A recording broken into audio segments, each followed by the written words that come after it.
Bonjour à tous, je m'appelle Nathan Bright, motivateur et bâtisseur de vie. Il y a quelques années, une amie à moi est venue me voir toute inquiète.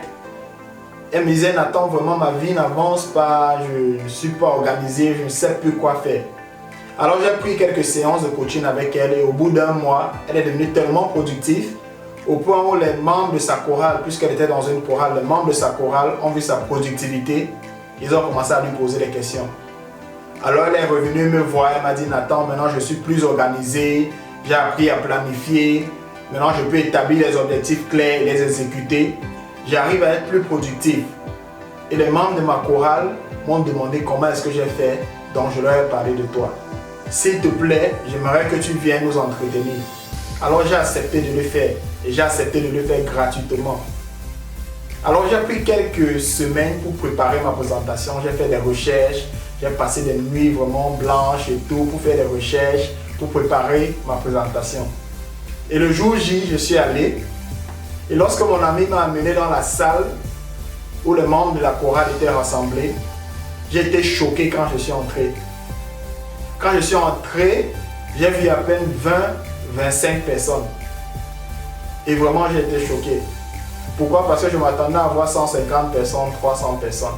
Et je sais qu'il y a plusieurs speakers, plusieurs orateurs qui verront cette vidéo, ou bien qui sont en train de voir cette vidéo, qui vont comprendre ce que je dis. Souvent, quand on va dans des plateformes, on s'attend à voir un grand nombre de personnes. On se retrouve en train de voir un nombre inférieur au nombre auquel on espérait. Et souvent, ça nous amène à un certain niveau où on commence à se poser des questions. Je me suis posé des questions. J'ai pris plusieurs semaines, j'ai fait des nuits blanches, j'ai fait des recherches pour pouvoir présenter cette présentation assez solide. Est-ce que je vais venir prendre ça et donner ça à 25 personnes comme ça? Donc c'est cette bataille-là qui était dans mon cœur. Je me disais, mais j'ai beaucoup d'autres petites présentations, je peux balancer une présentation ici. Après tout, c'est même gratuit. Je peux balancer une présentation là et ça va toujours les aider. Oui, mais sauf que la présentation que j'ai pris le temps de préparer, c'était pour cette occasion. Et pendant que je bataillais comme ça dans mon cœur, ils ne savaient pas, j'étais devant eux, mais il y avait une bataille dans mon cœur. Et pendant que je bataillais dans mon cœur, le Saint-Esprit m'a parlé, il m'a dit une phrase qui a changé ma vie jusqu'à présent. Il m'a dit: ne néglige jamais ton audience. Parce que tu ne sais pas qui est dans ton audience. Et j'aimerais dire à quelqu'un, vous qui m'écoutez aujourd'hui, ne négligez jamais votre audience. Si tu es un orateur, si tu es un musicien, peu importe ce que tu fais, si ça t'amène à rencontrer des gens, à parler, t'exprimer devant les gens, ne néglige jamais ton audience. Parce que tu ne sais pas qui est dans ton audience. Alors je me suis tenu là, j'ai fait ma présentation. Oui, la présentation qui m'a pris plusieurs semaines de recherche, des nuits blanches et tout. J'ai fait ma présentation, c'était sur comment respecter son engagement. Les gens ont posé des questions, j'ai répondu. Les gens étaient tellement touchés, tellement bénis par la présentation. Une semaine plus tard, une journaliste me contacte. Elle me dit: bonjour monsieur Nathan Bright, j'étais là samedi, j'étais dans l'audience samedi pendant que vous avez fait votre présentation et ça m'intéresse. J'ai été tellement béni, ça m'a tellement aidé et j'aimerais que vous venez passer dans mon émission. Elle m'a invité dans son émission. Je suis allé, j'ai fait l'émission et c'était une très belle expérience. Une semaine après l'expérience de la télévision, un administrateur d'une école prestigieuse, une école anglaise ici au Cameroun m'appelle.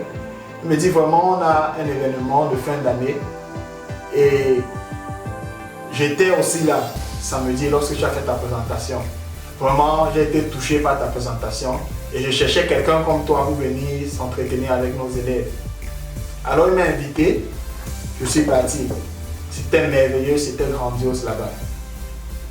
Donc, ce que j'aimerais dire à quelqu'un aujourd'hui, c'est: ne néglige jamais ton audience. Parce que tu ne sais pas qui est dans ton audience. Si j'avais négligé cette audience de 25 personnes, je n'allais pas avoir l'opportunité d'aller à la télé, je n'allais pas avoir l'opportunité d'aller dans des écoles. Cette opportunité dans cette école m'a ouvert les portes à plusieurs autres écoles. Si j'avais négligé mon audience, je n'allais pas avoir toutes ces opportunités. Brian Tracy, qui est un des grands motivateurs au monde, a dit ceci. Il a dit la chose la plus difficile pour un orateur, c'est de pouvoir rassembler les gens dans une salle. Alors si quelqu'un a pris la peine de pouvoir faire le plus dur, rassembler les gens, et il t'a donné une plateforme, respecte cette plateforme. Il est important de savoir que chaque présentation est une opportunité pour résoudre le problème de quelqu'un d'autre. Ce n'est pas une opportunité premièrement pour se faire de l'argent. C'est quand tu résous le problème des gens, quand tu sers les gens, l'argent vient. Néglige jamais ton audience. Prends le temps réellement de te préparer chaque fois que tu es invité, que ce soit gratuitement ou quand on te paye. Prends le temps de vraiment te préparer. Fais des recherches. Tu t'en vas parler aux gens, aux personnes qui ont des problèmes. Donc prends le temps pour te préparer. Il est important de ne pas négliger son audience. Parce que tu ne sais pas qui est dans ton audience. Je n'avais aucune idée que dans cette audience de 25 personnes, il y avait une présentatrice, il y avait un administrateur d'une grande école. Je ne savais pas. Je ne savais pas. Mais parce que je n'ai pas fait l'erreur de donner moins que ce que j'avais, moins que le meilleur que j'avais préparé pour eux. J'ai eu plusieurs autres opportunités. Zig Ziglar a dit qu'il a fait environ 3000 présentations avant d'être payé pour la première. Vous imaginez 3000 présentations avant d'être payé pour la première. C'est important d'honorer les engagements. Ne dites jamais non à une invitation pour parler, pour édifier les gens. Ne dites jamais non à une invitation. Sachez que chaque présentation, chaque opportunité que vous avez pour parler aux gens, c'est une opportunité pour résoudre un problème. C'est une opportunité pour résoudre le problème des gens. Donc ne dites jamais non à cause de l'audience ou à cause de l'argent. Ne dites jamais non à une invitation.